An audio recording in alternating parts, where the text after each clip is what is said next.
বলেছেন আলিফ লাম রা কিতাবুন আনজালনাহু ইলাইকা লিতুখরিজান নাসা মিনাজ যুলুমাতি ইলান নূর। সুবহানাল্লাহ। আলিফ লাম রা। প্রিয় ভাই সব, এরকম একখানা কিতাব যে জাতির কাছে আছে, সেই জাতিকে বুশে মারবে, তাকে বিশ্বাস করা যায়? বিশ্বাস করা যায়? সেই জাতি মানুষের, অমুসলিমদের, খ্রিস্টান, মুরতাদ, ইহুদি, নাসারা, তাদের লাঠি গুতা খাবে, এটাকে বিশ্বাস করা যায়? এরকম একখানা কিতাব যে জাতির কাছে থাকবে, সে তো সৌভাগ্যবান জাতি। আর আমরা আজকে সৌভাগ্যবান না হতভাগ্য? কোনটা বলেন? আল্লাহ কি বলছে? আল্লাহ রাব্বুল আলামিন বলেন, তাহা মা আনজালনা আলাইকাল কুরআনা লিতাশফা। নবী হে, কোরআন তো আমি এই জন্য নাজিল করি নাই যে আপনি হতভাগ্য হয়ে যাবেন। আমরা তো হতভাগ্য হয়ে গেছি।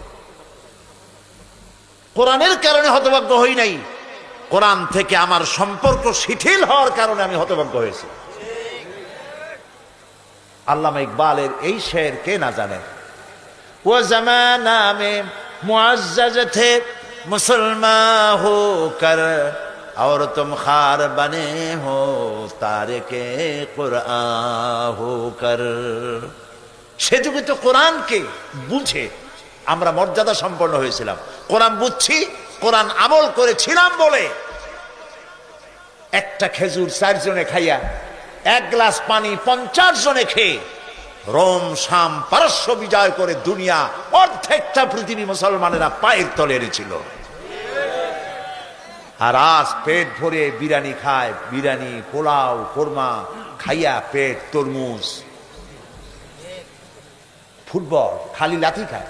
বুশে লাথি, ওদিক দিয়ে ব্লেয়ার লাথি, ওদিক দিয়ে শ্যারন লাথি, খালি লাথি আর লাথি। তাও কয় ঠিক?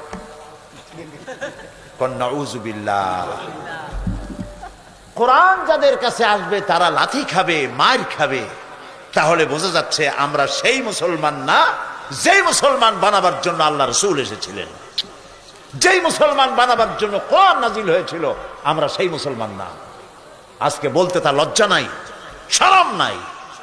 সত্যিকার অর্থে রাসূল যে মুসলমান বানাইছিলেন, আমি তো মাঝে মধ্যে কথা বলি, আফসোস করে বলি।